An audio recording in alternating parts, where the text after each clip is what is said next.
Welcome to the Marble Sports Worldwide Podcast, where we discuss and analyze your favorite marble sports. From JMR Marble League to Algodo tournaments, we'll make sure you never miss the action. All marble sports, all the time, right here on the MSW Podcast.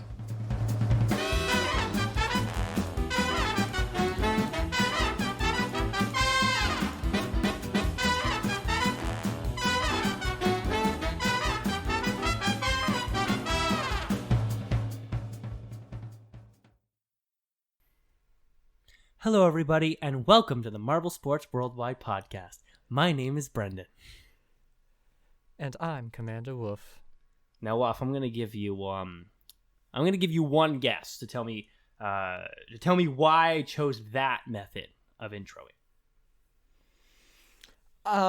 Because it is so different from how you normally do an intro that it's going to be in great contrast to how loud and energetic you're about to be.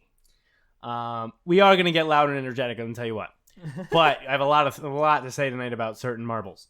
But no, I just wanted to match the intro to the name of the track that we were dealing with tonight, and that is Mellow Meadows. What a track. I'm really excited for it.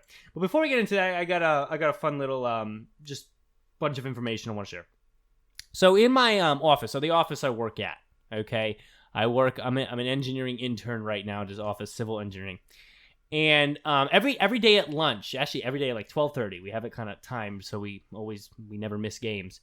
Every day at lunch we do like a half hour, 45 minutes of what we call office golf, where basically I mean this was before I started. They started doing this way few years ago. Some of the people from the office had this idea to do like a little mini golf game in the office during lunch.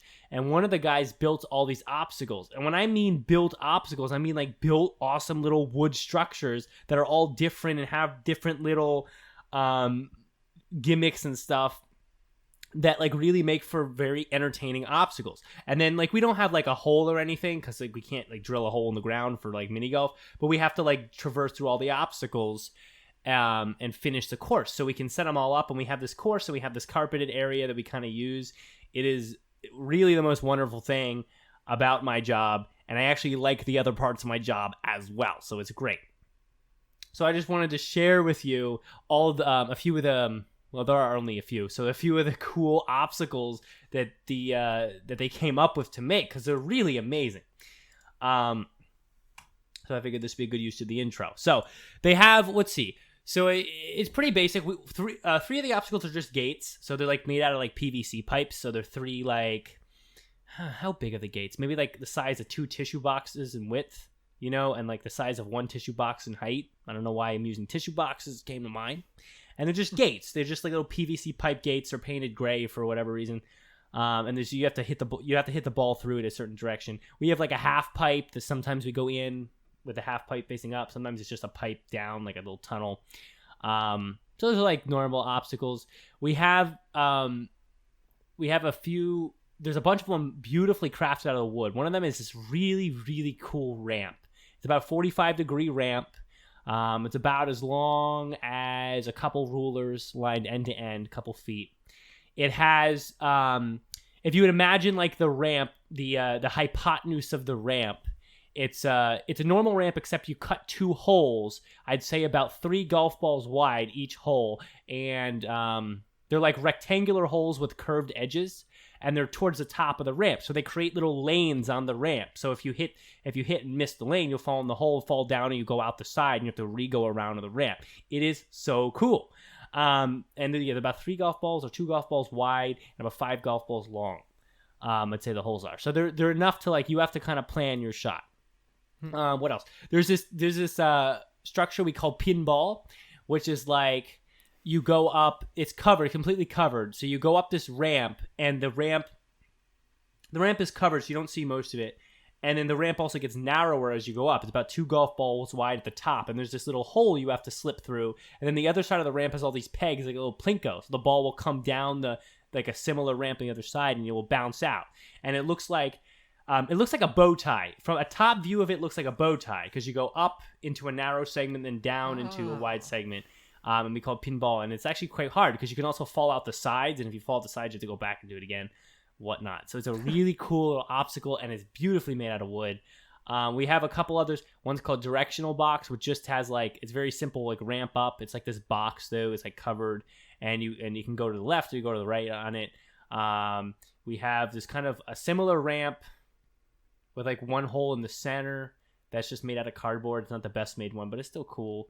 That's kind of the extent. We kind of have the new obstacle, which I don't like, which is a big foam board with big holes in it that if you fall in, you get like little reward, like -3 in your score. But I don't like that one that much, so I'm not going to talk about it. Oh, and then the final thing, the end, like the final where you have to get to finish, is like there's this metal ramp, I'd say about 3 golf balls high, 2-3 golf balls high, and it empties into this 9, like imagine like a grid of 9 squares. 9 squares, probably about 2 golf balls by 2 golf balls in length, and width, I guess. It's a grid of 9 squares, and each of the squares, like the squares further away from the ramp, give you a higher negative from your score. So it's really cool. So we make a little course with the ramp and into the pinball and then the gates, and then we end in the little 9 square grid box. It is truly amazing, and it makes for a very fun day at work every day. So I had to share that. And just the craftsmanship really shows with engineers, I guess. But the craftsmanship of the obstacles is so good. They work so well. So I'm glad I could share that with you. But that's all I have for the intro. And good thing, because we have a lot to talk about marble-wise in Mellow Meadows. But I'm going to pitch it over to pitch it over to Waff, see if he has anything of value to throw into our ears. I don't have much. I'm just like, my expo for my big old project is this Friday. After that, my graduation is on Monday. I'm gonna be done with school. Sorry. Oh my gosh, it's gonna be so good. I can't wait to be done. I just don't like school. I really don't. It's just not my thing. But I made it through. I've made it through. So almost. Don't want to count my chickens before they hatch, as they say. Don't count them chickens. But it's looking good, and I have a job lined up. Like, it seems things are gonna go pretty smoothly. And I guess maybe we should mention this here. Like, so we're gonna try to actually have a regular schedule after this. So starting next week, our regular time that we'll try to aim for every single week. So without like having to like update. No college, LZs. Waff is like 3 years older than me, bro. Live chat, talking to. Yeah. But I think it was 4 p.m. on Friday is what we're aiming for a regular schedule going forward. Yeah, it's good. That will work, and it most likely will end up being later and later every week because, like for example, May 27th, Kenobi comes out. Me and my friend, apparently the episodes come out every Friday. Me and my friend want to watch Kenobi together. So we're going to watch Kenobi together. Why? Because it's Star Wars. We're going to watch it together. Shit, okay? All right. So, I mean, we're going to...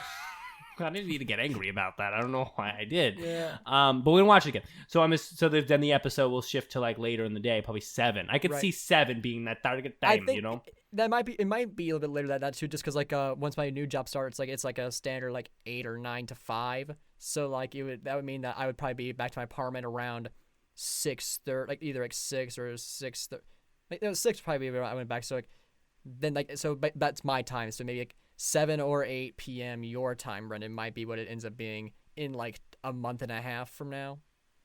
For sure. Oh, I've chat saying Sierra finished college today. Oh, congrats. Tell her I said congrats to her. Oh, tell her to message me again. I haven't talked to her in... When was the last time I talked to Sierra? Life's been busy, and I've met a lot of new people because I moved to a new place, so I just haven't said anything to her in a while.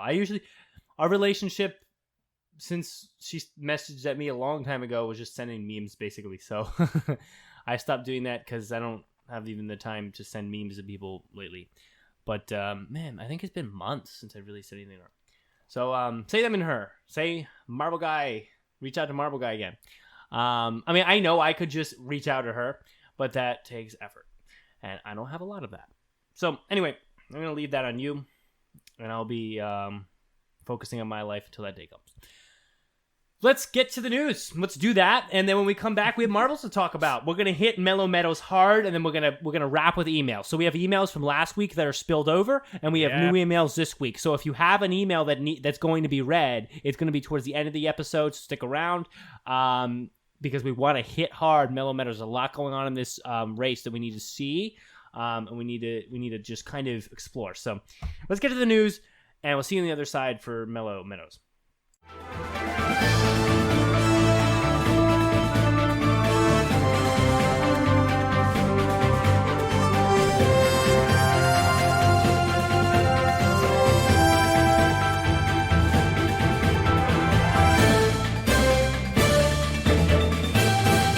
Hello, Marble Sports fans! I'm Commander Wolf, here with the Marble Sports Worldwide News. There actually isn't that much this week, but hey, if there is news, I'm gonna give it to you. Race 5 of Marbula 1 Season 3, Mellow Meadows, was anything but, as we had some of the most aggressive and impressive racing we have ever seen in Marbula 1 history. The race was off to a chaotic start, with a streaker managing to get onto the track. The officials were able to catch them, and the race was restarted. Out of the gate, Red Eye kind of struggled as they moved from 1st to 5th. But as the race went on, they would slowly climb the way back up in order to become a real contender for that gold medal. On the other end of the spectrum, Clutter had a massive jump from 7th all the way up to 2nd just by the end of the first lap. And by the second lap, they were in 1st place. They held that lead well and looked like they were going to make it all the way to the end. But on the very last lap, right as they were going into the bumpers, Red Eye rolled right over the obstacle and shot ahead of Clutter. Stunned from the pass, Clutter also got passed by Orangin, but managed to recover to hold on to that 3rd place position. In the end, the race concluded with Red Eye in 1st, Orangin in 2nd, and Clutter in 3rd. We're almost at the halfway point, but it's not really quite definitive just yet who's going to win this. The Rangers are only 2 points behind the Crazy Cat's Eyes, and 5 points behind them are the Balls of Chaos. Those top 3 are quite ahead of everyone else below them, but there's still so many races left to go that lead could shrink quite quickly. This M1 season is just getting more and more exciting with each race, and I can't wait to see the next one. Well, that's all the news I got for you. And no, it was short, but thank you for listening. I'm Commander Wolf. You are the best fans in the world. Let's kick it on back with a podcast.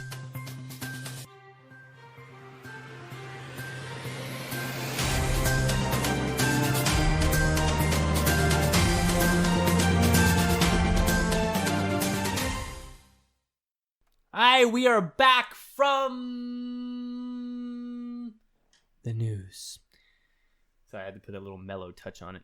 But we are back from the news, guys. And I, again, like I said before the news, I want to just jump right in. So, Mellow Meadows. I'm not even gonna waste time. Mellow Meadows, race 5 of season 3.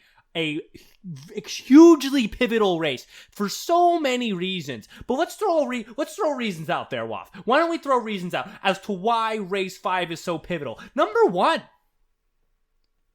based on the final standings from this race, we have a clear top 3. A very separated, like oil and water in separation top 3.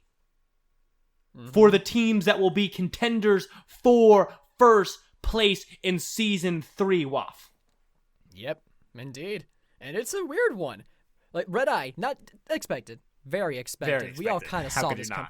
But Orangin and Clutter, and then right behind for this race, Arab. What? Right, I know. And in the standings, Cobalt's coming up in 4th, but they're quite a bit down. Up there. Alpine did really good. Yeah, no, and that's what I'm saying. A lot of new marbles making a statement. We talked about this in the last episode when we covered O Raceway. There was that was the race of rookies. We got, and I know they're not all necessarily rookies to Marbula 1, but my point being rookies to glory. Rookies to glory. Rookies to being able to spend time in the top 1 for a while. Rookies to being able to have that moment where they stand out. So that was O Raceway. This race was like, okay, here are the three veterans, by the way. Here are the 3 that you're going to actually need to start focusing on. But it also said another thing. You know what I think this race said for me that's going to be interesting? It said to me, it finally put the final nail in the coffin that I needed to get over the hump of finally accepting the Balls of Chaos and Clutter as valid contenders. We always kind of glossed around Balls of Chaos. I feel like, oh yeah, they're there, and oh yeah, I was always acknowledging, like I said it like, like either the second or third Don't take race. Credit. No, No, absolutely no, not. no. I'm talking about all of Marbula 1. I mean, not just this season. Yeah, all of Marbula 1, meaning not just this season. Anyway, go ahead. Say what you were going to say, because you Okay, were knowing, so I don't know. I was saying that for this season, I was pointing out how, like literally, I said, like, hey, the Balls of Chaos are doing really good. Maybe they're trying to redeem themselves after the Maniacs' failure. So, I've been, like, keeping an eye on them the entire time, and I've been talking, like, hey, they're doing good. They're consistent. Yo, Alex, sorry, quick pause in the live chat. Alex just puts in, because I was mentioning Sierra before. He's like, I'm not going to say what she thinks of you. It's a long story. How do you say that in a lot? Obviously, I'm going to ask now. I'm going to want to know. How you can't write that in live chat and then not tell me. You don't have to say it in live chat, but I'm definitely demanding that you DM me that. I'm curious now. I'm validly curious. I hate when people do that. I mean, it's fine, but I hate when people be like, I have this information, but I'm not gonna say. Oh no, you're replying to someone else. Okay, never mind. Completely void of me then. That's funny. Gosh, Brendan. She has thoughts on Elzier. That's funny. Okay. Anyway, moving on. Sorry, but no, I feel that. But as a community. And listen, I remember when you mentioned Clutter and Balls of Chaos. I remember that you pointed them out to me earlier on. You're like, Balls of Chaos. Balls of Chaos. Don't sleep on Balls of Chaos. They are here to stay. But I'm talking about an overarching theme in Marbula 1, because every time we talked about Balls of Chaos, other than this and maybe one other episode, we would always be like, yeah, Balls of Chaos are all right. They're always fighting in there. They're always doing the best they can. This spills to Marble League, by the way, because they're about the same in Marble League. Yeah. This is how we always talked about them. And I'm telling you right now that as someone who always loves to talk about the teams that are worth talking about, Balls of Chaos have finally become a team worth talking about in Marbula 1 after this race. And not just because they led the most laps, but because they showed that they could contend solely with the best of the best. It's one thing when you're in a pack of marbles and you come out on top after all the time in the pack of marbles. But when you just have the top three, and two of them are veteran marbles who have already put up just very egregious wins in the past in Marbula 1, and you could compete with them, you deserve some attention. And they've built that credibility over time. So this race is not just let us see the top three contenders, but lets us focus on Balls of Chaos in that top three. Which is big. It's big to shift focus to a new team. Where are the Savage Speeders? They're not anywhere. They're nothing. They are nobody this season. They are not worth mentioning. The name Savage Speeders is not even worth thinking about for more than the second that I just said it, so we're not going to. Well, no, there is something we'll talk about them for this, but like. There's the rapidly dancing at the end. Yeah, which is wonderful. Like we want to mention like something that Ahmed said here. Like they're talking about how like the top three literally have like that one superstar racer. I feel like this is doing a disservice to Yellow Eye, and like yes, they have not been doing great, but here's the thing: like if I'm not mistaken, two of the races that Yellow Eye have been at have been the races in the past that they've done poorly at before. Yellow Eye was still like third place overall in the individuals last year, so I wouldn't count Yellow Eye out just yet. I don't count Yellow Eye out either. I actually at one point thought Yellow Eye was going to be a better racer than Red Eye. We were proved wrong. Waff was actually right about that because he assumed otherwise. But again, along the lines, I'm more talking. I mean, Savage Speeders are just not worth talking about. You know, as opposed to rapidly doing a little jig at the end of the race, which is wonderful. But if that's what they have to do to get attention right now, that's not good. And why is Rapidly racing again this year? That's a good question, honestly. I didn't just yell, I screamed. I didn't just scream, I bled from my mouth about this last year. Figurative bleeding, meaning just passionate proclamation about this not being a good idea.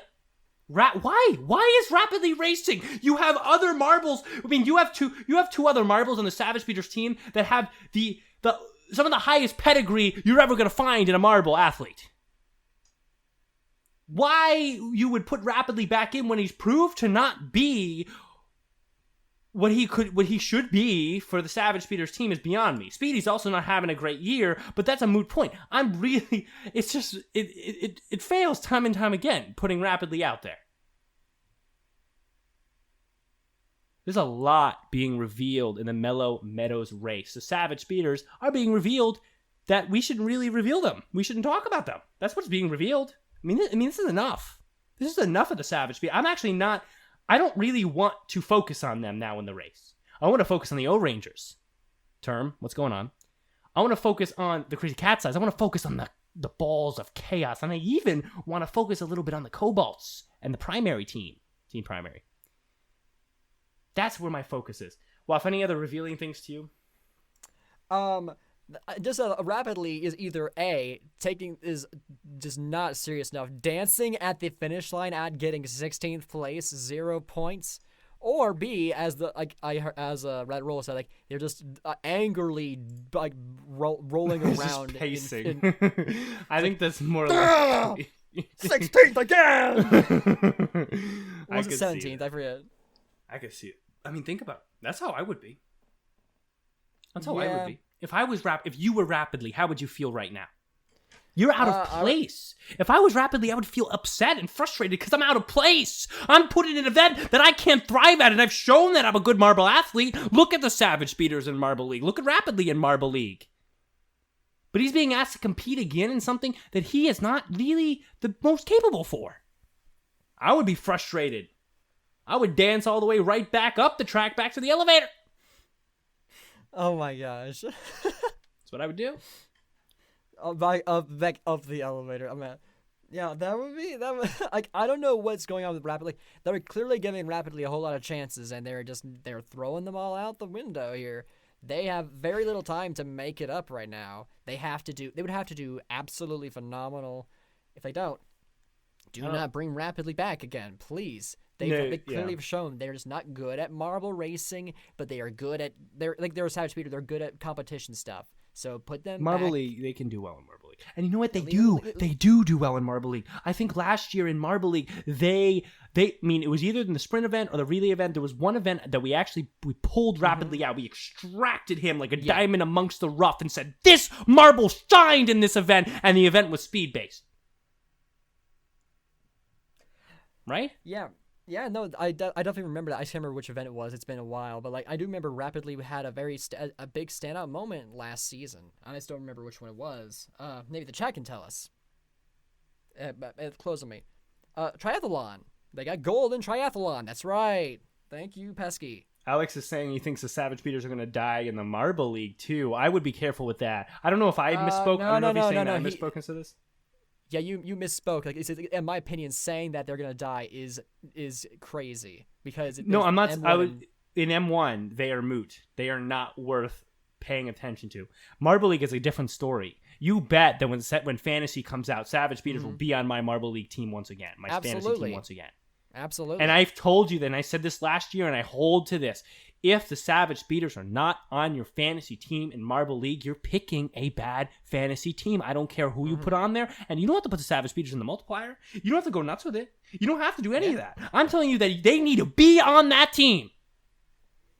Well, I remember until further notice, until data proves otherwise, they need to be on that team. No, definitely. I remember, I think at one point, I'm not sure if it was last year's or the year before that, you said they need to be your times two, at least. Now, I think I did say that. And at the time, that was true. Am I careful about that now? Yes, because I would never want to force multiply a fantasy pick, especially if they're not performing all around amazing. And obviously, they're not doing well in Marbula 1. I would only force multiply if they were also killing it in the other tournaments. They are not. And I might even as much as be inclined to put them in my ×2 again this year. But I'm saying just as a blanket. As a blanket. They need to be on your team for fantasy. But that's Marble League. That's a different day. We have many days to go into that. Mellow Meadows. People saying, no, I was just like people saying they regret picking them because they got 12. But remember, the score gap was so tiny that picking the 12th place marble and like the 4th place team would basically change nothing for you. Yeah, I have so many things I want to yell about. I don't want to yell about that one tonight. But I will, when we finally get back to Marble League stuff, I will be bringing that up. I will go back to the data from last year and show you how close 12th and 4th was and scream at you that to stop, okay? Basically, just because data says. But I will say, like I do agree with Alex. It does feel like, especially with this M1 here, with how like the crazy cat size, like even though they're like still doing good, like it's not like a runaway race or runaway season like it was last time. This does indeed feel like a new era. Like it's of like new champions. Like in M1, these are like some rookie teams who actually are proving pretty good, at least from last race. Like this does feel like we are entering some sort of new age, and who knows? Like this. Okay, I'm gonna say it right now. This M1 is going to be a massive indicator, or sorry, not ML. This ML. This year's Marble League, okay, which has been delayed. Uh-oh. It is going to Waff tell thinks us. he can talk about Marble League near me. All right, say what you're gonna say. Okay, this year's Marble League is going to be the most important, I would say, in the series history, because this is going to be a very big defining element of how things are going. Like, are the Savage Speeders actually transitioning into being a not as good team? Are these new rookie teams going to actually start dominating? Who are these new marbles that are coming in to join the league? This is going to establish a very different dynamic for the whole series, and it's going to be it's going to really change, I think, a lot of how we look at things based on how it all turns out. Yeah. Let me think again. So Savage Speeders won the first one back in 2016, right? And then followed by the O Rangers, then followed by the Midnight Wisps, and followed by whom? The Raspberry Racers, then back to the Speeders, right? They won 2020. And then who won 2021? Mellow Yellow. Now, I'm going to tell you what. I know we're talking about Marble League, and I have the Marbula 1 race. By the way, if you're watching the Chrome, while I'm talking about Marble League, look at the race in front of you. Look at the exchange of leads. Look at the paths marbles take. Look at clutter right down the center there. Race. Lap 2 clutter in the chicanes, we'll call them. The chicanes. All right, but I'm gonna let you guys look at that if you're on the Chrome. Those are your winners, right? Those are your winners from Marble League. Savage Speeders, O Rangers, Midnight Wisps, standouts. Savage Speeders again. Mellow Yellow standout. The only team that really seems to not fit that group in general is Raspberry Racers, but then they kind of assimilated. And they also suck right now. They are nothing right now. They're not even in Marbula 1 this year because of how much they're bad. But no matter for them. But I do feel that we are at a pivotal Marble League. I would agree with Waff. I don't know if it's the most important. And I would love to have an episode where we just talk about what is the most important Marble League up to this point, including, what the one to come. I would love to have an episode about that. So that actually be a great episode. Yeah, pocket that one, and we'll yell about that then. But I will say this: and listen, I really thought that the Speeders were also going to repeat by being the first repeat. Mm-hmm. Right? They were the first repeat champion, but they weren't the first in a row repeat. And I thought they were going to take that too in Marble League. They did not, which is great. And I was just wrong about that. I thought they were going to push far. But other than that, the age of the 2016 teams has run its course. Marbula 1 shows us this in some respect. We still have the 3 veterans are still looking for first, but look who's right behind them. Cobalt's in 4th, unheard of. The age is over, and I think that this is a very important Marble League because it's going to tell us, is the age over yet? It will end soon. The Savage Speeders won't always be the winners, followed by the Own Rangers, followed by the Midnight Wisps. Those 2016 teams, they'll start to change. They'll start to degrade a little bit in skill. We'll have new teams rise, and they might do things to bring themselves back to glory. And there might always be a sliver of Savage Speeders in the victory corner. But the age of the 2016 teams, the age of the beginning few continuing to dominate or be present in some form in that top 3 podium is starting to end. And I think that we're starting to see it here in Marbula 1. And I would go as far as to say that you're starting to see it here in Mellow Meadows. And that's why this race is so important to me, because it is the single point. If I look back and I say to you, if we truly have an age change, an era change, I'm going to say this. I'm going to put this out there. I want this to be heard when I'm saying this right now. If we truly have an age change come this fall with Marble League, we truly have an age change come the next Marbula 1 season, I want to look back and say the marker of that age change was Mellow Meadows. Because Balls of Chaos ruled the race. I know Red Eye won, but Balls of Chaos ruled the race. Because besides the 3 hanging on at the top, which marbles are right below? Looking at the screen right now, Primary in 3rd, Alpine in 5th, Cerulean in 6th, down to Dash in 9th. Those marbles don't belong there 2 years ago. Rapidly in 18th, Wuspy in 17th, Smoggy in 18th. Placements just changed, you get the idea. He was in 19th a second ago. That's not okay. Nemo in 15th. I'm not saying it's a complete age change. We still have a Rangers and Red Eye leading the pack in this race. We still have Red Eye being victorious in the end of this race. I'm saying that this is the marker of the beginning. I think this season's the marker of the beginning, but I really look to this race as the marker of the beginning. You might say a Raceway would be a better choice because that's where you actually saw rookies win, or rookies to glory win. Mm-hmm. But the reason I would say this is because this is where you get to see it in the standings. You see your 3 veterans hanging on, but enjoy. I'm going to skip ahead into the video. Enjoy the standings. Enjoy the standings here at the end. Crazy Cats as Rangers, Balls of Chaos, wonderful. Cobalts, Mini Maniacs, Momo in 6th, Galactic barely hanging on, Primary. Those are your top 8. Those are a wonderful top 8, but even more so, and that's great, it's great, you have those in the top 8. Galactic is the only real other veteran hanging on in there. Mm-hmm. Like veteran to glory, but again, Galactic has never really had its time. But other than that, but look at who's at the bottom. Green Duck 17th, Mellow Yellow 18th, Midnight Wisp 19th, Savage Speeders 13th. No, it's not just showing the teams that are rising, but look at the teams that are falling. This is the marker of that. Raceway might be another pivotal track for this. But because I appreciate the race in Mellow Meadows so much, and I really focused on the standings and the race in this particular video, I'm going to use this as my marker. So if it does happen, I'm going to say, look back at Mellow Meadows. That's the beginning. It's the true beginning. And in general, Marbula 1 Season 3 as a whole shows that. That's an important revelation from this race and this episode. Well, talk to me about Red Eye. Red Eye? All right. Just talk to me about Red Eye. I want to see what you see. Did you see what I see with Red Eye in this race?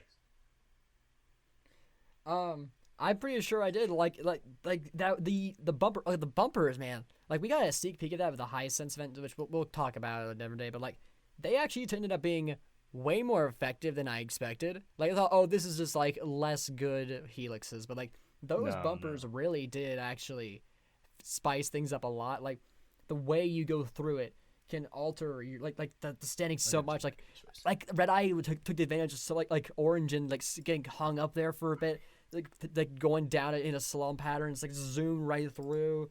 Caught up in so much speed. Like, it was such a close fight like the whole time.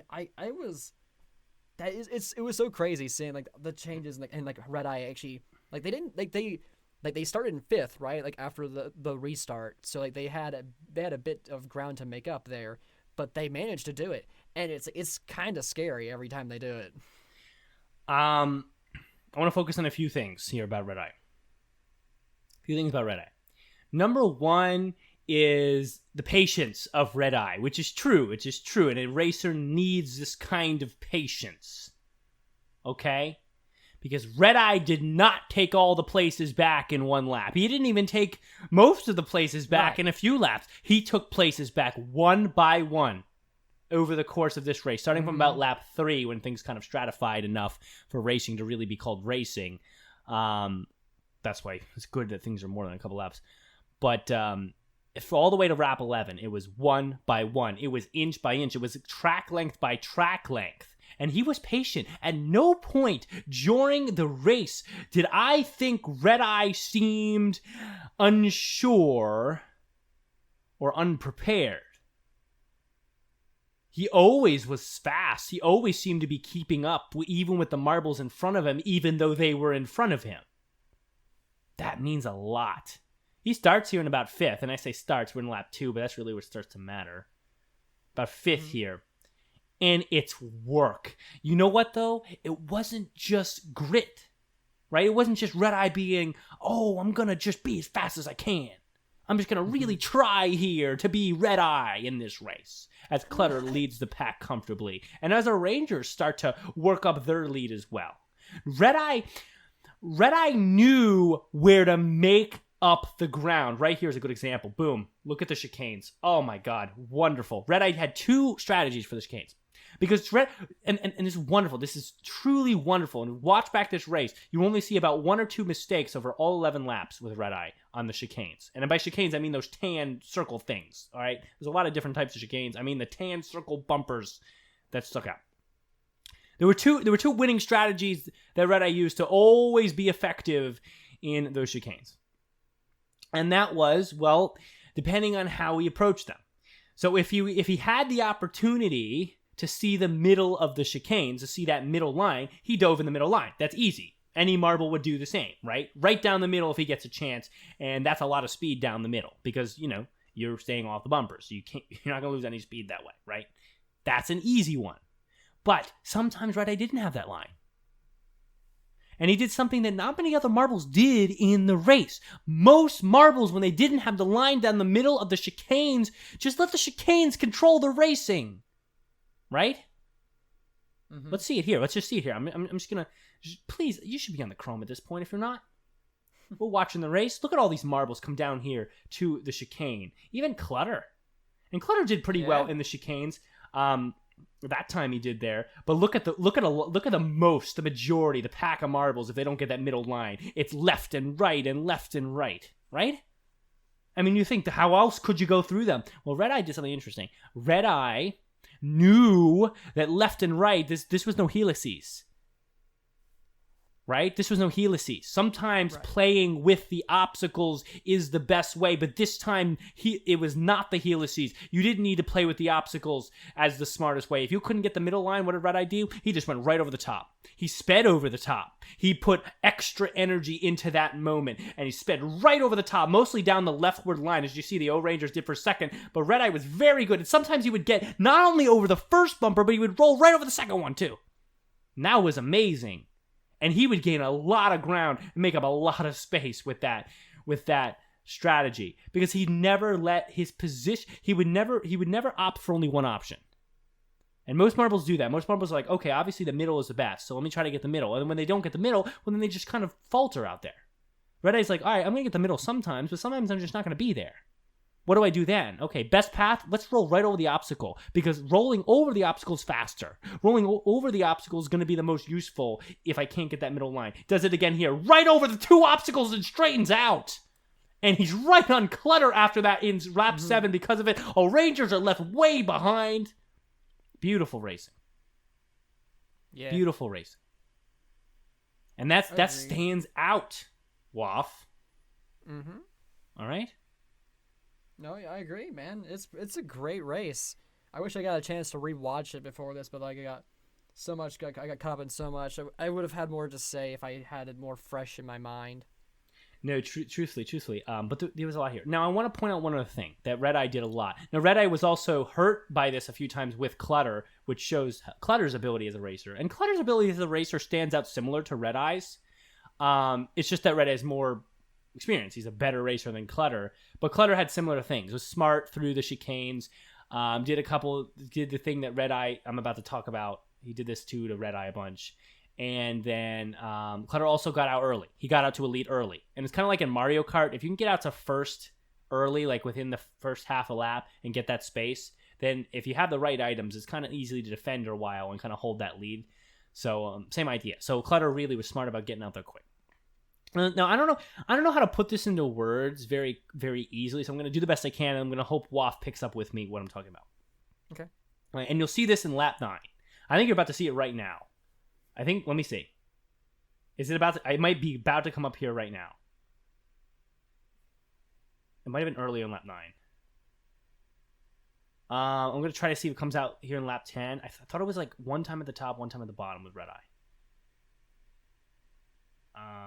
Let's see. It might be here. Yes. Okay. Yeah. There. Okay. So right there. Actually, I'll go in Chrome and pause this. Do a little close. We haven't done this in a while. Close 0.25 speed analysis. This is wonderful. Now, this is important because this is something that I feel that no one has noticed before because no one could really put words to this. But watch this. I'm pausing right here in the Chrome. Now, and I want you to notice the path here. I just noticed that. Look at the path here. So I'm going to try to explain this, and I'm going to try to show it, okay? And bear with me here. And I really encourage you to watch the Chrome in this moment because this is important. This is a big deal. This is something I feel that I've never been able to put words to when I'm trying. There is a strategy I've seen a lot in racing marbles that has been effective. I don't know what to call it yet. Maybe the slingshot strategy. Maybe just the... I don't know how to word it yet, but it basically goes like this. Okay, you have two marbles, right? Let's say Red Eye's in front, or Ranger's in the back, right? They're right up next to each other, close. They're heading towards a wall, right? They're heading towards a wall. Now the Rangers are right up top of Red Eye, which is sometimes smart racing because that's where you can cause mini collisions that could hurt the marble, and sometimes you can dodge around if you're close, drafting, get the speed, whatever. So a Ranger's doing the right thing, right? Now Red Eye. They're coming out of the turn and into another turn, so they're going to hit a wall. They're going to hit a wall pretty hard and change direction. Now Red Eye being in front of a Rangers, there's this wonderful thing where he makes sure instead of trying to get away from the Rangers, he stays right in front of a Rangers and even almost leans into that position a little bit. And then when they hit the wall, this amazing thing happens where the Rangers, as Red Eye hits the wall, also ran right into Red Eye. Now, the Rangers sandwiching Red Eye and the wall... Well, no, the Rangers and the wall sandwiching Red Eye. Sorry, I got a little misspoke. They shoot Red Eye out like a slingshot. Boom, you'll see this right here. I'm going to show this right here in the Chrome. Look at what I'm saying. 903. Boom. 904. Well, the camera's going to cut here in a sec on the Chrome. Right? It's going to turn over. 905. Sorry, it's 0.25 speed. We're going slow here. Look at here. Coming around. Red Eye. Staying in. Now, he had made a mistake there on the chicane, but that's okay. Red Eye's still in front of Rangers. They come out of the turn. Now, watch what Red Eye does. Red Eye leans into it. He goes away. And then now, Rangers... That's beautiful. Coming back here.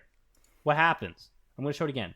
So, Red Eye, Rangers lined up. They come out of the turn. They come out the turn. Red Eye leans into it. He leans back into the turn. Look at the lineup of the two marbles right there. They're going to hit this wall, and this wall is it's curved, and it's at over 45 degrees that they're going to be hit here. It's not like a gradient wall. They're coming at it hard. But what happens? It's wonderful. What happens is, I was trying to pause it there. It did not work. Rangers are stopped, dead for a second. And the wall sandwiches the two, and Red Eye is shot out way ahead here. I'm going to try to pause here. See the space Red Eye gets? He allows for that collision to happen. And then boom. You see, look at the distance already, just a couple frames later between Rangers and Red Eye here. We're already about 2 marble lengths, and now it's 3, 4, 5 as he shoots out. Now, for a while we've seen that and never put a name to it. We've never put an analysis to that because we're like, how could we? How could we think that would be anything? But that's smart racing. You need to be able to use the marbles behind you as much as you need to be able to use the obstacles and the marbles in front of you to your advantage. And that's what happens there. I don't have a name for it yet. I want a name for it. The slingshot is the only thing that comes to me because it looks like the marble in between the wall and the other marble gets shot out like a slingshot. But I don't know if that's the best term for it. So I'm going to let you guys kind of marinate on this. But you guys, I'm hoping, I'm going to show it one more time again on the Chrome just so you really get this. Maybe it's almost like they're being compressed and like then launched like a rocket. The rocket launch. That could work. We'll talk about it. Yeah. Boom, again, right here. Oh, this is beautiful. This lockup that these marbles have. And you see a Ranger's is dulled. It's not necessarily stop dead, but it's a dulled.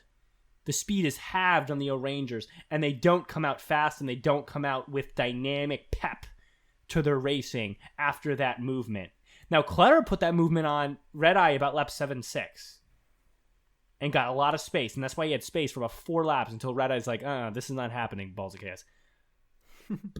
But it's truly a really smart racing maneuver, and you may think it's an accident, but especially when you want to get in role play here, any marble that can use the marbles behind it to his advantage, and Red Eye did this 3 times in this race. 3 times Red Eye did this in this race. So couple that with how Red Eye approached. Look at, he's rolling right all over all of them. The bumpers.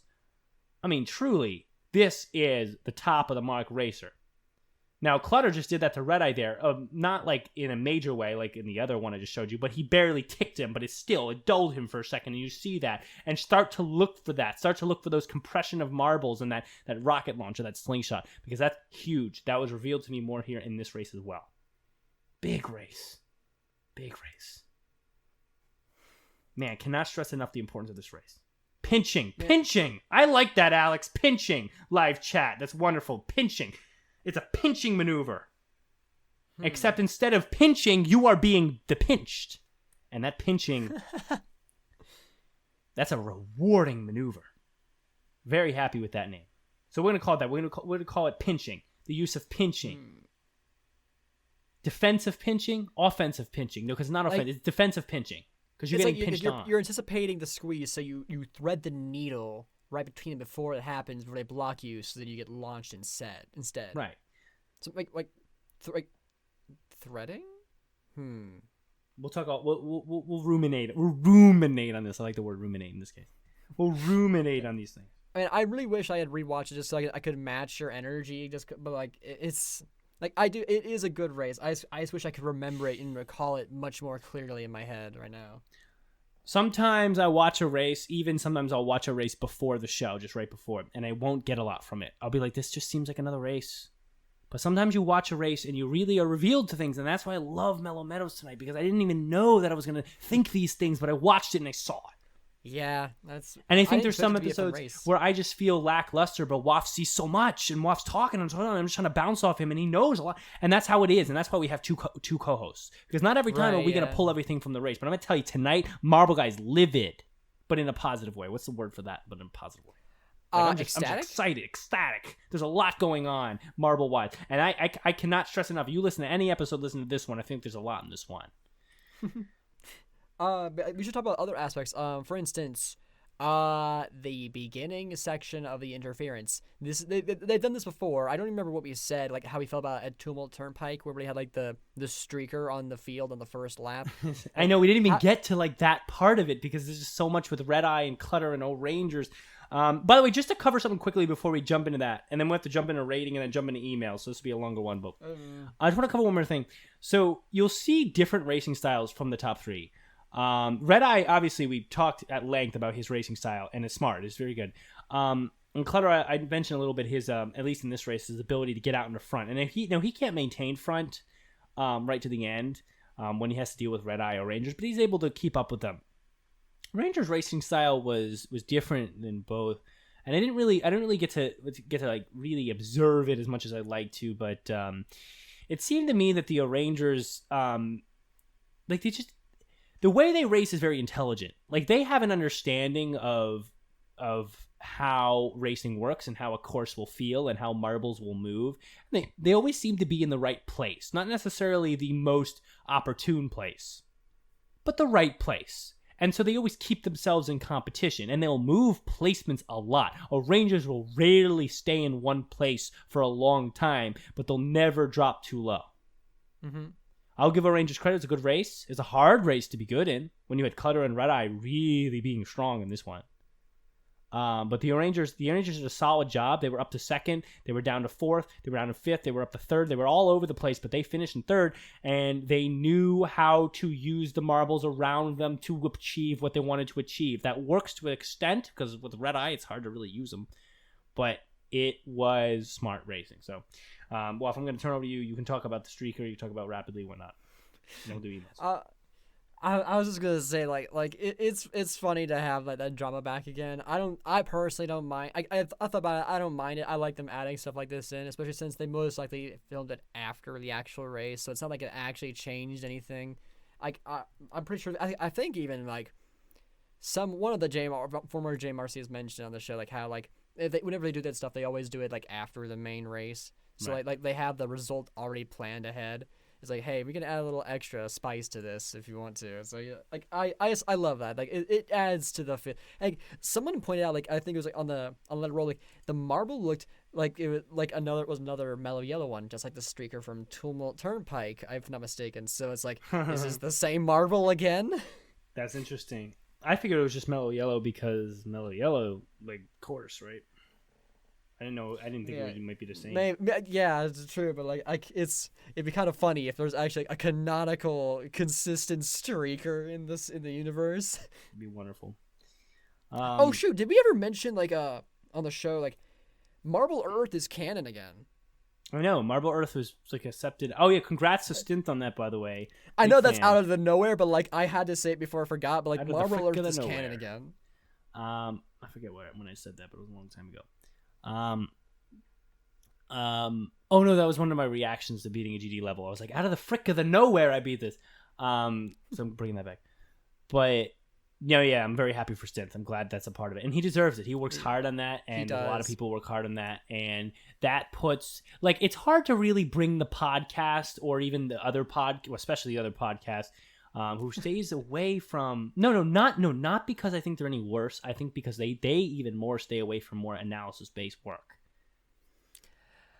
Right? They do stay away from it. They don't analyze true. as much as they lore theorize. They lore theorize and they do fantasy a lot, Right. which is the main focus of their show. Like it's like literally like big hits, big takes. That's the entire point of their show. So I mean, so it's hard to really pull those theirs and even ours into the lore, the canonical lore understanding, because we're just reacting to the information we have. But something like an article is really going to be able to be a set in stone way to process lore. Exactly. Yeah. So I don't know. I'm really happy for him. I think he deserves it. I think he's worked hard enough to deserve this.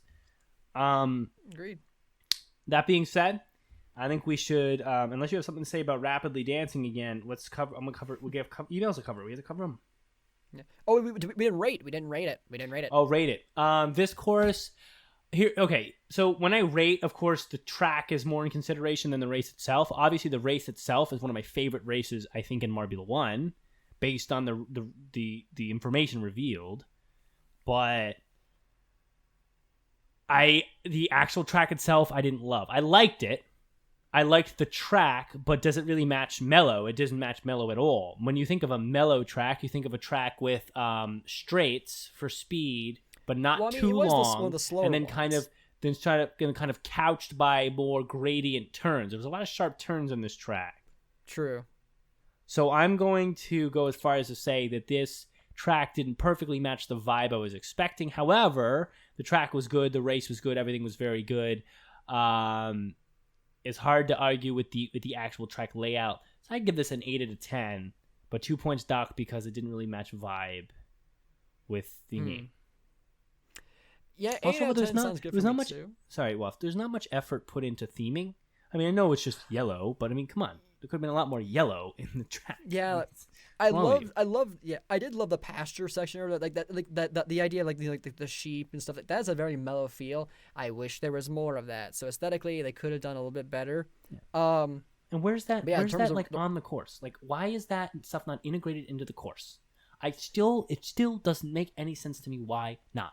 I don't understand. Yeah, I don't know, man. It's weird, but like, yeah, they could do more theming, but like the race itself was fun. I'm gonna rewatch it again, but like, right now, like, it was a fun race, and I can remember it was great. A lot of fun fights at the top. It wasn't really clearly set in stone, so you're engaged the whole time. Excuse me. I'm getting tired, dude. Yeah, dude. You no idea. But like, yeah, like it was fun. My words are gone. It was intense. Lots of fun stuff at the top. I've said fun like 5 times. It's good. It's good. It's 8 out of 10. They cannot do that, live chat. They don't have the permission to do anything with the mellow yellow soda on their channel, and they cannot do that. I think they get in trouble. Oh wait, that's an actual. That's why. That's where the joke from. Oh, I see. So that's why they have like the nondescript soda company joke. That's why. Oh, there's an actual mellow yellow soda. Yeah, there's no W's in the name, and I don't think they definitely can't be using that on their channel without permission. That makes so much sense now. Why they do that's amazing. It baffles me. Why don't they don't go right there for a sponsor and be like, we literally named the team basically on your soda. Let's do something. But right. Whatever. I'm not going to worry about that. Oh, anyway. Actually, there's one more important lore point we need to talk about. Roldo was literally right behind Greg Woods. Do you think Greg knew the entire time and just didn't say anything? Or is Roldo just that impressive that he can hide his presence even in with lore? the great I'm going to say analyst? Roldo's that impressive. I'd like to believe Roldo is one of those entities that only the fourth wall can understand and find. That is amazing. I never thought about it that way. That's amazing. That makes a lot of sense. So there is no understanding or comprehending or being able to locate Roldo in World of Marbles. Roldo is like this, wow, if you get to see him, then you've seen God, sorry. But for the fourth wall, the people who watch, we have the luxury. Though I never really look for Roldo because I'm really focused on Red Eye and all the ridiculous things he's been doing. Well, what's crazy about it is like Roldo says this one was hard and the last one was easy for qualifiers. Like, it's like, oh, they're near sheep. Like, okay, let's look at the sheep section. I couldn't find Roldo during the qualifiers, and I found them immediately in this video. Like, it happens at the very beginning. Like it mentions Greg Wood. Like, don't tell Greg as a hint, and then like literally we see a picture of the tower, and just behind one of the little pillars on the tower, behind him, you just see Roldo sitting there. All right. By the way, it does come for me to know that there is probably a small fringe group in this community that spends most of the time in the videos searching for Roldo and pausing and searching and pausing and searching, and that's wonderful to me. Now, we're going to get into emails because we have this first one's really long, and the other ones are going to be topical. So we're going to grind through. This might be a longer episode, but honestly, in my opinion, worth the listen. I have a lot of energy tonight, and I think there's a lot going on here. This one is so long, I'm just going to read a lot of it fast, but I want to make sure I read it, and there might be some cool things in here. So this one's by Alex, of course, that's why it's long. He's subjected, let's get right into the news, whatever. He says, okay, WSP. WSP. What does that stand for? We figured that out last time. Whatever, I don't care. We can't care right now. There's a long email. He says, so to clarify my last email, I meant that they could use Marble Mania X's, whatever they... Oh, right, because this guy said... What did he say? What stupid thing did he say in his last email? Waff, do you remember? About Marble Mania X? Oh, that Marbula 1 should feed into Marble League, and Marble Mania X should be the qualifiers for Marble. Yeah, and we kind of tore that apart, but let's see what he says. As I meant that could be used, Marble Mania X is whatever they want, having teams like Blackjacks and Purple Rockets using a C League where everyone gets their time in the Limer Light. Okay. Introduce new events if they wanted to get the public eye. What if the Black Hole Funnel was tested and denied, but people liked it and could see it? That's fair. Use Marble Mania X as like a dumping ground to kind of like figure things out. And it's like the vibe of it is like anything goes. So you can try new things there. And if you like new things, you can integrate them up. Yes, but it doesn't mean to be used as a C League. It doesn't need to actually feed into the other leagues, but it can be used as a place for ideas. I understand that. He says TLDR. What does TLDR mean? I always forget. Too long didn't read. And WSP means what's up. Okay. Basically. TLDR. They should have fun with Marble Mania X because no one's going to give a duck because there's going to curse. Oh my god. if the Jawbreakers or the Black Chicks lose. Point being, marble sports is much more impactful if you have personal ties to it. That's fair. Let's just say Rojo Rollers fan, all 6 of them. That's true. Don't care as much about league, so teams having the attention would be good in my opinion, speaking of personal connections. Okay, cool.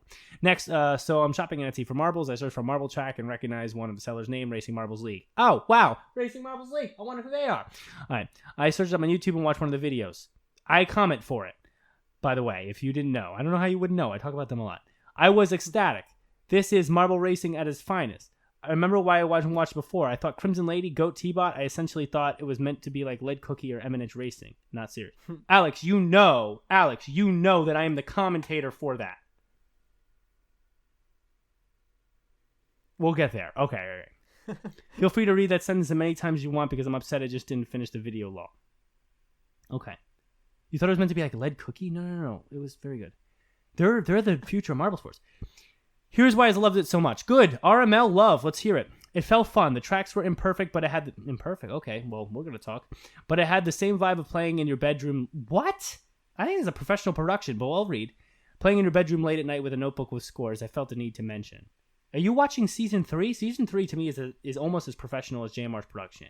Just lighting is a little bit tough. Maybe he's mentioned... He might be talking about, like the feel of it. Not necessarily. That's fair. And I don't know. I'm also trying to read this one quick because it's long as frick. I know. It felt professional, mostly thanks to the graphics, but this leak's design made it feel so real. Okay, so it did feel professional. You just have a vibe that goes with it. Okay, that's fair. I understand. The commentary. This is definitely a me thing, but like most people during podcasts, it's impossible not to agree or disagree with the people you listen to. Since an email here every week, and I feel like I'm right there with you guys. The whole idea of commentary is to feel like you're watching, discussing with someone. It's a hard feeling to describe, but I think you might get the gist. IDK, I don't ducking know anymore. So you're saying that I do that with my commentary, or I don't? I feel like I do, and I think that's supposed to be a compliment, though I'm not sure. I think he's saying, like, it's difficult to not agree or disagree with the people who you are listening to. Wait, it's impossible not to agree or disagree. Yeah, because like they're going to give opinions and you agree or not disagree. The whole idea of a commentary is... okay, I'm going to... Well, he's in the live chat, so I'm going to come explain that one. So the whole idea of commentary is I feel like you're watching and discussing with someone, and so because like he has experience like with us, with the podcast, like you have like that skill set, like where we're kind of basically discussing with our audience, it kind of naturally translates very well to commentary, he says. Okay, that's true. This is what MNH Racing could have been. MNH Racing sucks. The biggest flaw being the names, but it really grew on me as part of the fun. Favorites are Swirly because I like the colors, and the Rookies and Skunk because I like the colors, and Note of Sana will probably join the Discord. Good. Things I should update you guys on. The real life bowling alley of going smoothly, but there are some problems, mostly being I hardly have time because homework and I never satisfy with how it turns out. I'm on my 3rd draft and 5th bottle of green paint there. I'm excited for this though. I want this to be quality. I want it to look nice. I want it to look like you would see it at the store. I want it to look like an official toy you would buy. Making a golden cat's eye is a pain, and the Waff Pepsi thing is also hard to do, but I make it swear this gun. I forgot that he was doing this. I need to actually remind me when he started this, because like this is an old project he was doing. Also, I can't wait for this. Alex did clarify that also like it's like just like has personal ties to the commentary, so he because of the show. I saw that. Thanks, Waff. Okay. Waff really doesn't understand that I'm trying to get through this email. I know, but okay, the audience. This is an auditory medium first and foremost. People can't know your thoughts if you don't say them. I'm just okay. Sierra frequently talks about how much better at tennis she is than you. She's probably better, but I'd love to play her. And she sees all of your messages, but is very busy. I can second that, so don't worry. I don't think I've sent her a lot of messages. That was my point earlier on. Like, I don't think I've sent her a message in a while. Every once in a while, I'll throw a meme towards her because I just send memes to people sometimes. But I haven't, like, sent a message. I haven't been like, hey, how you been? So I'm going to try to remember to do that. But so I told Alex to go tell her to do that so that I can remember by not having to remember and by someone else remembering. But I'll try to remember. But Sierra, I remember you. You're awesome. If you ever come to Florida, then I'll get to meet you, and that'll be cool. All right. I don't think Green Ducks will return their former glory, and the Savage Beaters will decline slowly. No, not because they can't win, but because they feel no need to. Understood. We talked about this. Like, what is there them to do anymore? I see them as a team who does what they need to do and amazes, but a team really challenges their glory. I'm completely fine with seeing them middling in the years to come. Will they finish top 8 in 2022 NL? Yes, of course. I would say yes, of course. Well, chat. Will they break a record? Most likely. We'll see. But what I see from them now is they're having fun in a sport they like. That's fair. They don't seem stressed out. I'll give you that. Lol get prank. Oh, he's saying that he's going back on his word. This is the Savage Beaters. They don't know how to not to try their hardest. That's true too. Maybe Rapidly does, but in this universe, it's the highest caliber they can achieve. They aren't going to throw it away. Surely they are. it's so hard to read this fast. Aren't on their best all the time, but no one is low. That's true. Okay. My favorite new color is purple. I like purple. Speaking of which, I made my own team with the name Amethyst Alliance. Oh, okay. I'm assuming you are calling it that because you got it from me. I'm assuming you didn't just come up with that name on their own or thinking you did, because I've mentioned that I love that name on this show a lot. And that name will be in the Racing Marble League's future tournament. Anyway, we look identical to purple Rockets, and quite frankly, I prefer to have in the league. Overrated Burger King, true. Underrated pepperoni bagel bites, true. Brendan, don't forget to make a Marble Team tier list for 1,000 subs. Something you can make a joke being like, Swirly gets a Swirly, or maybe the Marble equivalent one at least in a way that doesn't feel forced. I will make a best of MSWP because one, will be funny. Two, I have all these clips saved in my PC and I want to get rid of them in a video format. Shit, long email, what for Waff and Brendan only. I wouldn't be offended if you were just to cover one of the talking points, but I covered all of them, shit. Or even respond to a couple in the next episode, but regardless, emailing in is still fun, and I've covered all of them, and I'm whole damn it, so I'll shit. All right, wonderful. And I responded, knowing Brendan, he's going to read the whole dang thing. And I was right. You were right. Okay, Richard Hinckley, uphill challenge. He writes in, he says, which do you think is the closest to the top of the hill? The blue dot is the top of the hill, Ice Mountain or Crystal Clear, Ocean Cat's Eyes or Blue Tiger. These are names of marbles. I can't show you this picture that I have in this email, or I could, but we don't have the time. So I'm going to say I don't know and let Waff answer with the podcast email later. It's irrelevant now because they was asking for their video, but I think it was Crystal Clear was closer and was Tiger or something. I can't remember. It's something that you need to get a really good zoom in on, and you can't do that on your phone, really. Yeah, we'll worry about that later. Richard also says, have you ever seen another marble jump over another marble during a race? I think we've seen that once or twice. It's very rare and it's really cool. I've seen it happen in Hot Wheels racing too, so it's really fun when it happens. It's wonderful. We're actually not doing terrible at time. We're only an hour and 4. Richard Hinckley wrote in, and then he showed like a picture of I think it happening, which is actually kind of amazing. Yeah. The most recent one. I didn't see that. Oh. Jump over a marble. And if you still think I'm going too fast, well, we have Adu coming up. So Adu, you know his emails. So everyone relax. But Adu is the last of this episode. 104. We're an hour and 4 minutes on the. Oh, we're actually not doing terrible on time. We're an hour and 4 minutes on the whole episode. So that's not terrible. So Adu's should bring us to the end. Alex, I love your full email. I love reading through all that and doing it fast and just enjoying it. That was wonderful. I think Waff has processed Richard's email. So here we go. Let's relax here and let's cover Adu's, and we'll wrap this up hopefully in the next 10 minutes. Does he have 2? So, he has 2 plus what I want to talk about from the other thing you said. So this was the one from last week that we missed. Some M1 and the upcoming commissioned event. Best fight for the top position so far. This is talking about the O Raceway. The O Raceway, yes. Which I am going to reapply that sentence, rightfully so, to Mellow Meadows, which has the best fight for top positions so far, by far, in Marbula 1. Because not only was it a fight for top positions, it was a 3-way fight for top positions where all 3 marbles were equally involved in the fight. But that's okay. Okay. Thanks to do. But this is O Raceway related, and especially satisfying to see the rookies fighting up front and achieving the podium. I do think they knew how to use the Orlando sand to challenge the established teams and return home with great results. True, I'm sure some practice in the sand helped though. I'll be short about RML. Crazy run by Serpent Smart. This is also from last week, something like race 2. The tracks with different characteristics allow us to better know the strength of each racer. I agree. We're going to learn a lot about RML over time.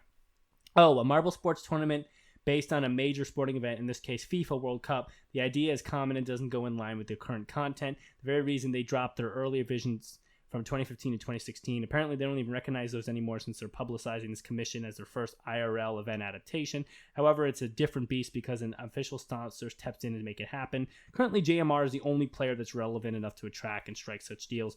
I say it will be interesting in its own way. And we're going to talk about High Sense in a future episode when we have time. We'll probably jump back to it, and it seems like it's okay anyway because someone showed me a stat that this channel gets 1,000 views per week, which means that people are going back. I mean, per day, 1,000 views per day. I think Alex said it's either 100 per day or 1,000 per day.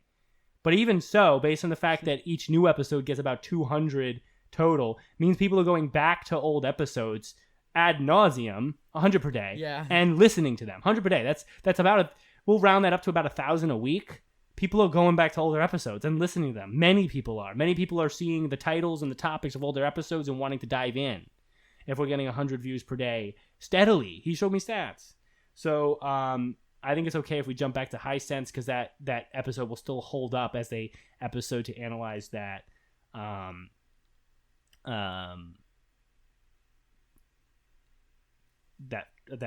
video. And a later episode. Yeah, in whatever.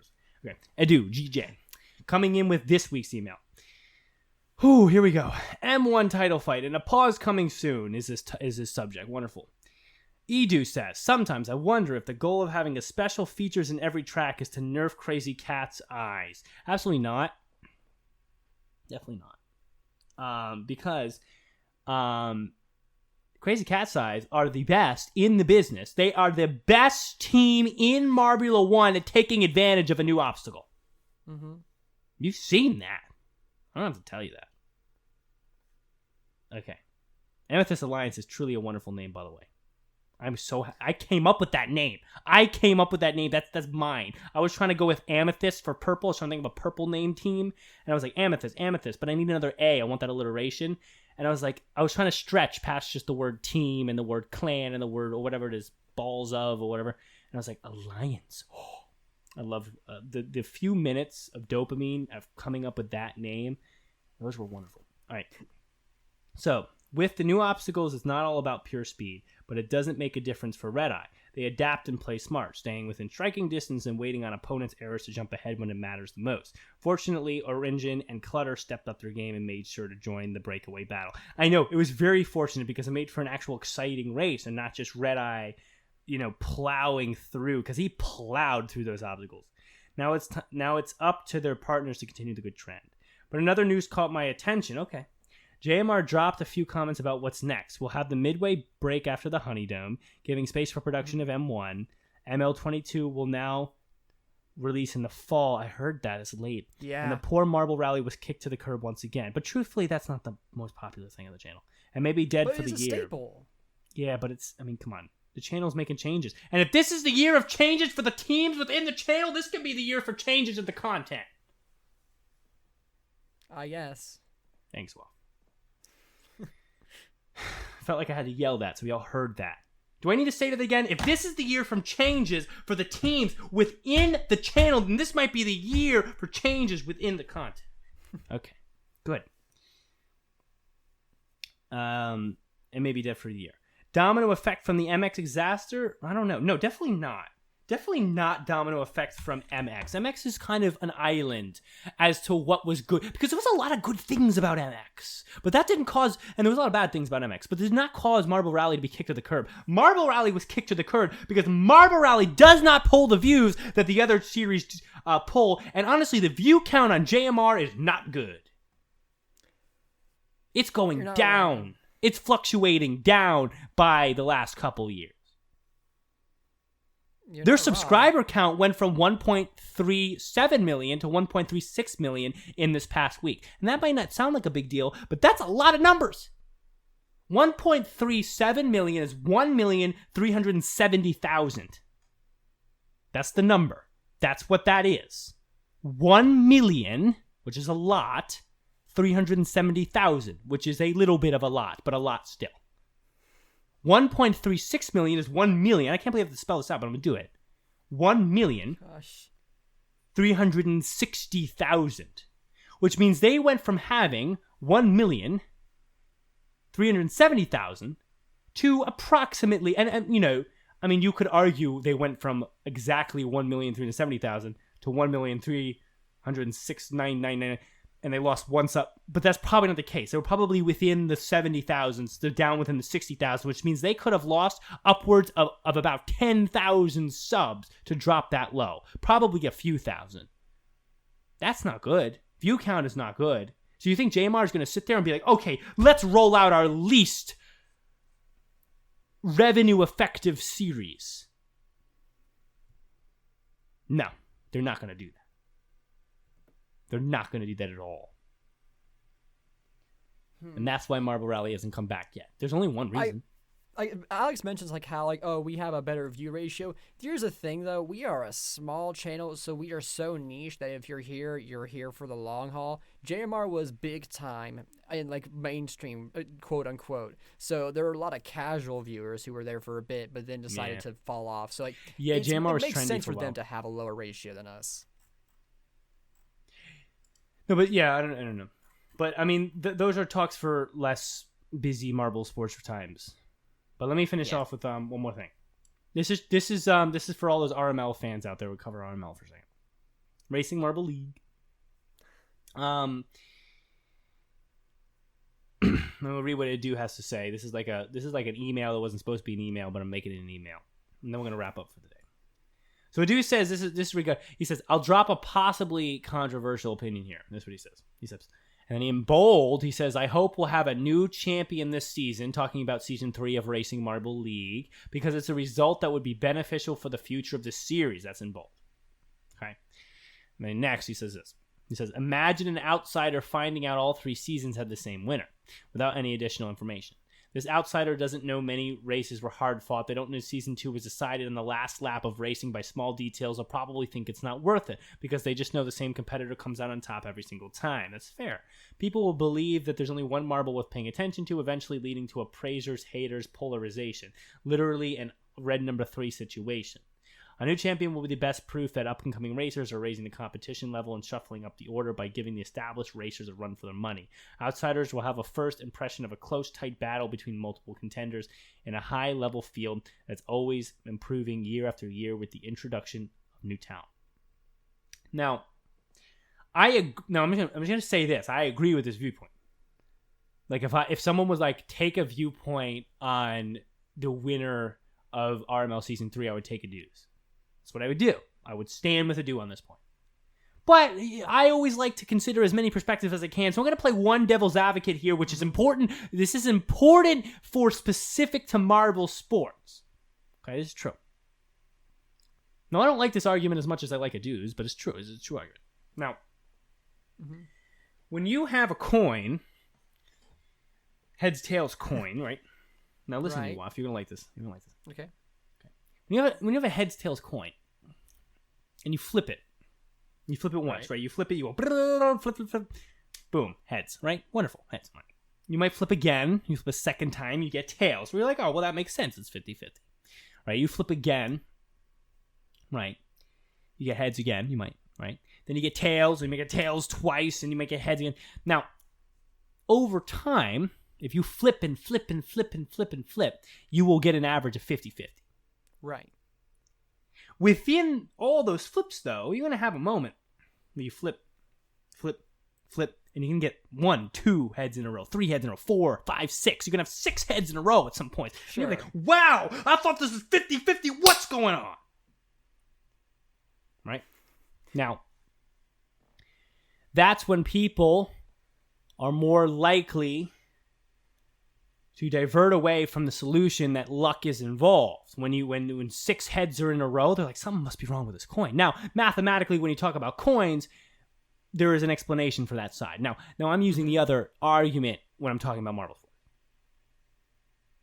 That 3 heads in a row, well, that 6 heads in a row that I speak of coin-wise, does have validity when, applied as in the same reasoning as 3 Crimson Lady wins in a row. Because one of the biggest things that I hear for especially casual marble racing fans is, isn't this luck?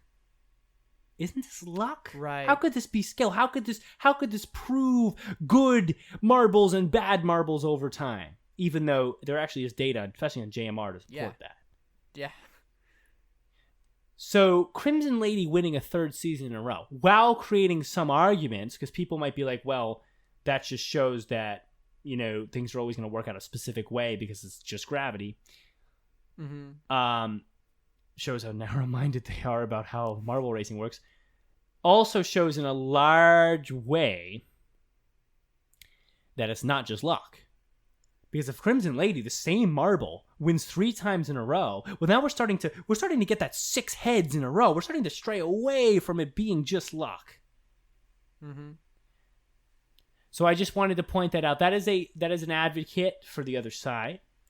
And honestly, if that happens, I'm not going to be mad Crimson Lady won a third time, because I think Crimson Lady is one of the best racers in marble sports. I think Crimson Lady could run with Red Eye down Mellow Meadows equally. I'd love to see it. Yeah, no, like, but I that was a viewpoint from EG that I never considered before. Like, yeah, if you try introducing it to someone and like they don't want to rewatch everything, they just tell me like how did the last seasons go, so I know like kind of a gist of it, and you just tell them that this marble won twice in a row, right? It's like, well, they're gonna be less interested. Like that makes sense. Oh, so it's either A, they think, oh, it's rigged, or B, oh, they're like the minor differences just result in this marble always winning. So what's the point? Alex doesn't seem to understand my flipping the coin analogy. Now, the analogy for the flipping the coin was to explain that the more one thing happens over and over, the more doubt creeps into a person's mind that maybe this event is not luck-based. When there's a bunch of possible events, but only one event continues to occur, then people are like, is this one event really luck? Because there's all these possible events, but only one occurs. Right? That was the point of the analogy. I like Crimson Lady too. I actually do. I don't think Crimson Lady's going to win this season. I don't want to give a lot of opinions right now because I'm waiting for RML to become more established. And again, I am the commentator, so I got to be careful. But I don't think Crimson Lady will win this year because Crimson Lady has not won this year. That's really why Crimson Lady will not win this year. Crimson Lady just hasn't won. We're halfway through the season, and Crimson Lady has not won a race yet. And there's too many other marbles who are valid enough to win a race this season. This is not season one. Dude, season one, GOAT was second place. GOAT can't get out of the bottom three. That's so true, and they're called the GOATs too. I think GOAT had a good race last time, though. I don't forget. Yeah. But I don't know. That's all I have for you all today. We're getting long on the episode. We're at 119, 120. That's a lot of marbles. This episode is packed. It is. But yeah, we're going to have to close it out there because it's and speak of the devil, it seems that, well, not speak of the devil, I didn't say anything, but like Brendan got an interruption, so you know what, this is the best time to end it exactly right here. I was hoping I would be able to get through this whole episode of screaming in my house about marbles without getting an interruption, but I got one right at the tail end. It's like when Red Eye passed Clutter right at the end. It's 11:41 for you, so it kind of makes sense. Yeah, they was coming in like, and they're like, I don't know. It just baffles me that they think that like reminding me that eventually the show has to end will make it end faster. Like I just, it doesn't work that way. Like we literally been doing this for you've been doing it for 3 years. Yeah. I've almost been doing it for 3 years. 128 episodes. How do you understand how this goes? I don't know, man. It always goes too long. That's the point of the show. Okay. Yeah. Anyway, that's gonna do it for the show. I like this episode. I really do. I think there's a lot in here. I would direct people to this episode if they wanted just a lot about marbles, just a lot of thoughts about marbles. Limers, I'll throw limers in there just so the word is in the episode. Good. Amethyst Alliance. What other things do I like to say about marbles? Oxygenics. Now that's a team name I was proud of. That's gonna do it. Waff, take us out. All right, roll on, marble sports fans.